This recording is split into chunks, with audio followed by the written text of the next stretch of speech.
یہ بھائی کہتے ہیں میلاد النبی منانا، میلاد النبی منانا جائز ہے؟ کیوں جی؟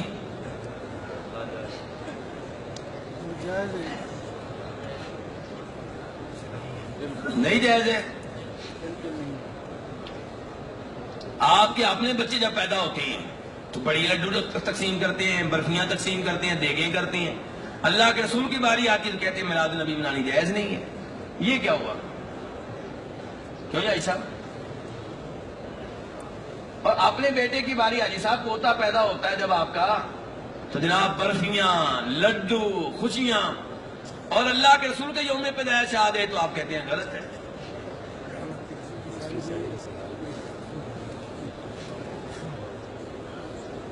کوئی بتا ہی نہیں رہا، آپ سب چپ ہو کے بیٹھ گئے.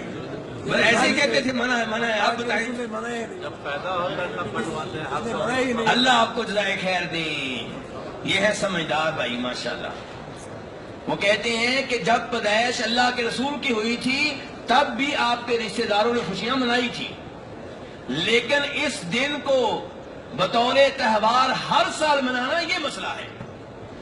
میرا بیٹا پیدا ہوگا، میں مٹھائیاں تقسیم کروں گا، دیگ تقسیم کروں گا، لیکن اگر یہی کام آئندہ سال اس کے یوم پیدائش پہ کروں، سالگرہ مناؤں، برتھ ڈے مناؤں، یہ غلط ہے.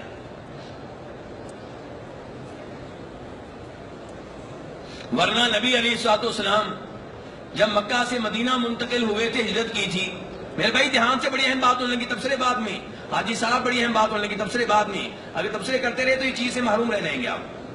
نبی علیہ السلام جب مکہ سے مدینہ منتقل ہوئے، مدینہ والوں نے بڑی خوشیاں منائی اور کہا جاء نبی اللہ، جاء نبی اللہ، اللہ کے نبی آئے، اللہ کے نبی آ گیا. عورتیں کہہ رہی ہیں، بچے کہہ رہے ہیں.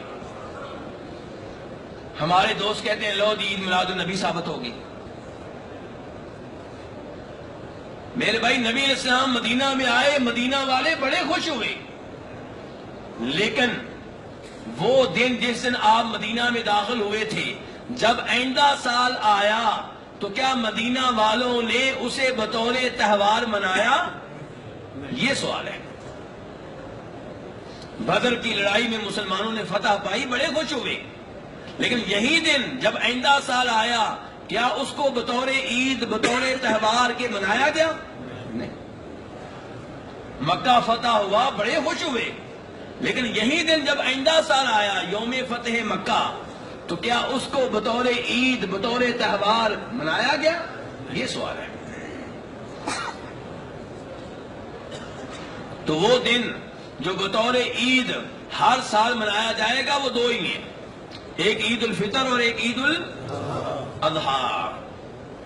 نبی علیہ الصلوۃ والسلام، ابو داؤد اور ترمذی کی حدیث ہے، مدینہ تشریف لائے تو مدینہ والے پہلے سے دو عیدیں منایا کرتے تھے. کتنی عیدیں؟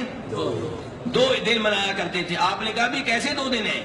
کہنے لگے جی ہمارے کھیلنے کے، کودنے کے، خوشیاں منانے کے دو دن ہیں. پیارے حبیب علیہ الصلوۃ والسلام نے اس موقع پہ کیا فرمایا؟ توجہ سے سنیے گا.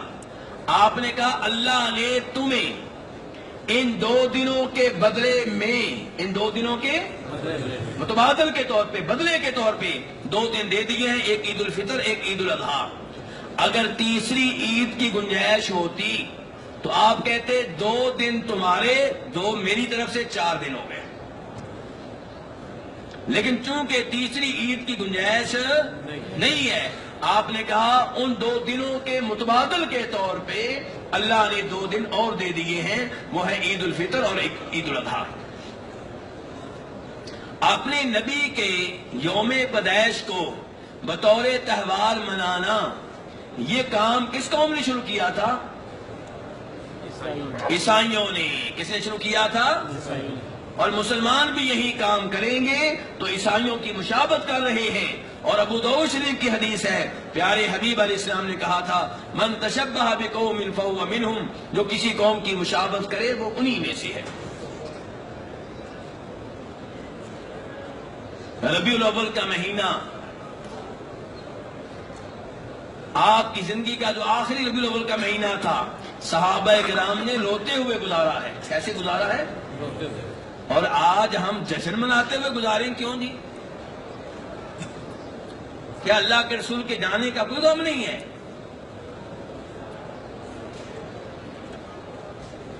تو میرے بھائی ایسے نئے نئے کاموں سے، اور پھر یہاں آخری بات بتا دوں، اگر آپ کے یوم پیدائش کو بطور عید، بطور جشن، بطور تہوار منانا اچھا کام ہوتا تو اس کا آغاز، اس کا افتتاح، اس کی اوپننگ خود نبی علیہ الصلوۃ والسلام کرتے.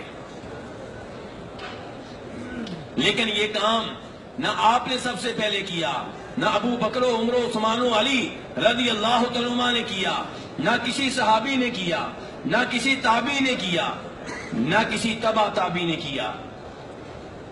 اس کام کا آغاز کرنے والے سب سے پہلے کون ہیں؟ مصر کے فاطمی حکمران. مصر کے نام لیجیے گا ذرا. مصر کے وہ فاطمی حکمران جو ممبر و محراب پہ بیٹھ کر صحابہ کرام کو گالیاں دیا کرتے تھے، ان پہ لعنتیں کیا کرتے تھے. آپ کے یوم پیدائش کو بطور عید منانے کا کام سب سے پہلے انہوں نے شروع کیا ہے. 4 اماموں نے نہیں شروع کیا. امام ابو حنیفہ نے کام نہیں کیا، امام مالک نے نہیں کیا، امام شافعی نے نہیں کیا، امام احمد نے نہیں کیا. یار ہم اس معاملے میں کیا صحابہ کرام سے بھی آگے نکل گئے، 4 اماموں سے بھی آگے نکل گئے، اللہ کے رسول سے بھی آگے نکل گئے. اللہ کے رسول نے فرمایا تھا صلی اللہ علیہ وسلم، من احدث فی امرنا ھذا ما لیس منہ فہو رد. جو ہمارے اس دین میں کوئی نیا کام نکالے اس کا یہ نیا کام ریجیکٹ ہے، مردود ہے، ناقابل قبول ہے. تو اس لیے میرے بھائی اس کام سے بچا جائے، اس سے دور رہا جائے. اور ہمارے دوست کیا کہتے ہیں، کیا لکھتے ہیں؟ سبھی خوشیاں منا رہے ہیں سوائے ابلیس کے.